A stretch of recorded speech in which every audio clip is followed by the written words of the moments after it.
Welcome to my YouTube channel, guys. So the first plate you're going to discuss is the inverted plates. This is an example of the inverted plates. It is formed when two folds are brought together to form a center line. It is an opposite of the box plate. So why I'm saying this is for you to know the right word for each plate that your customer, your client is. The inverted plate is formed this way too. When you have these two plates together facing each other to form a line, you have the inverted plates. So this is an inverted plate. This is also an inverted plate. Another one, when you form another one, it's also an inverted plate. So this is a box plate. This is what we call box plate. In this plate, these folds go to different directions, like they go opposite directions. Whenever you are asked to make a box plate, this is how to make it. Box plate. It is a kind of opposite of the inverted plate. But when forming the box plate, you also form the inverted plate. So this is how to form the box plates. But when they are facing different directions, these plates are facing different directions, it is called a box plate. I'm going to attach this to the upper part of my fabric. I'll mark my zipper line from here.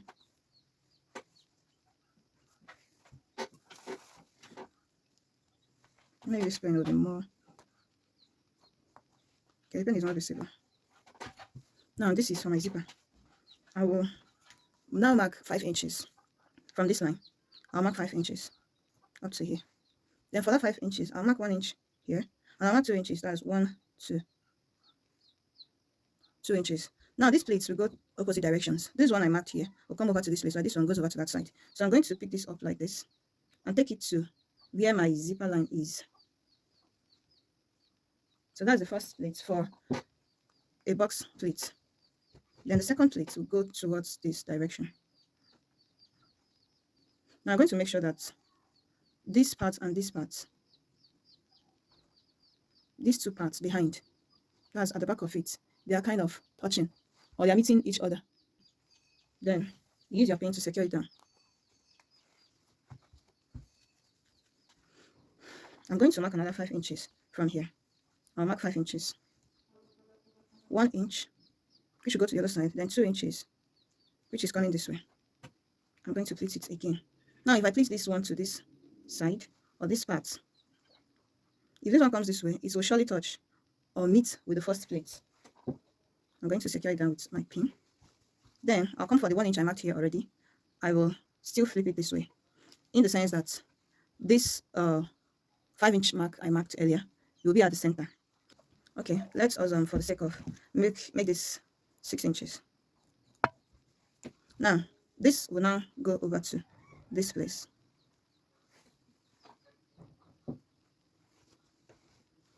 Can you see? Let's do the last one. Now I'm going to mark 6 inches, just for clarifications. You are going to mark 6 inches here. We'll mark 2 inches at the back, and mark 2 inches, that's 1, 2, before it. And bring these 2 inches to this place. Secure it with your pin. And take the other 2 inches, that's here, to this place. And secure with your pin. As you can see, this also forms the inverted plates. So you can make use of the inverted plates to form the box plate. And also, for you to get a box plate, every 6 inches is 2 inches. So you have to do the maths well so that you can know how much fabric it will cost you to make a box plate for your client using her waist measurements. This is an accordion plate. This is mostly seen in the market. They call it sunray fabric. You can just get it that way in the market, but you can still use your iron to make these plates. I won't give you a description of how to make it. So the next one we'll call a kick plate. This is a plate we'll see at the end or at the hem of a garment, the lower portion of a garment. It may be in an inverted form, it may be in a knife form, or it can be in a box plate, but it ends up sitting in the lower portion of the item of clothing. So this is what we call kick pleats, always seen at the lower portion of, use it to make slits, even in a suit making. You see this kind of pleats there, we'll call it kick pleats. That's what we'll call them. I have so many examples of it here, and it makes your design come out very, very well and exceptional.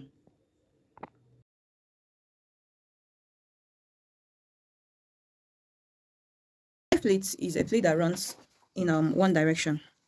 It runs in one direction. So if you want your pleats to go this way, make sure all of them are going this way. If you want it this way, you make sure all of them are going this way too.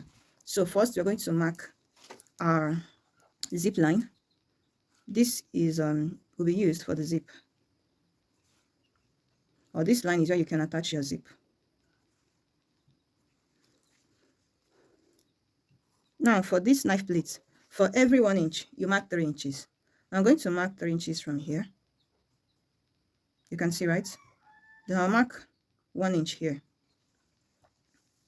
I'm going to move it this way because I want it that way. I'm going to move it this way.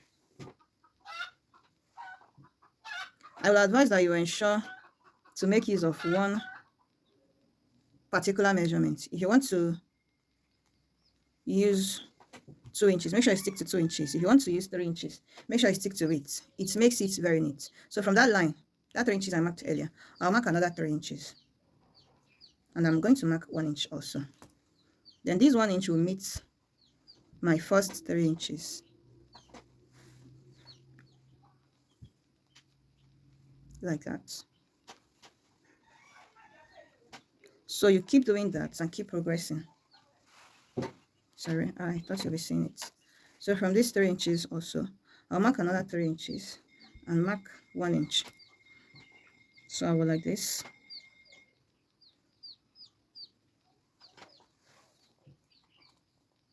I'm going to use my pin to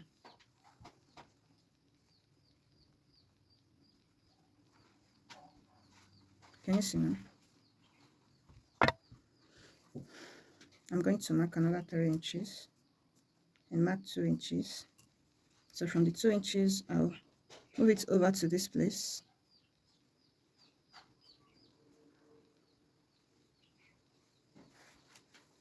To form my pleats also.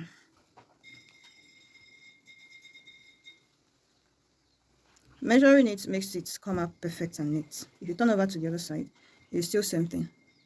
It makes it come out very perfect and neat.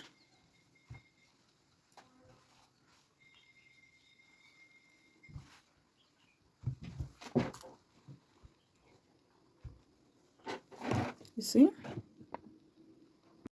So this is an example of a nice knife pleat on a skirt. You can use knife pleats to make tennis skirts. It comes out very, very well. So if it is facing one direction, let it keep facing that direction. If it is facing the other one, let it keep facing the opposite direction. So you can also stitch it down like this. I know you've seen some of these skirts in the market. This is how to make these skirts.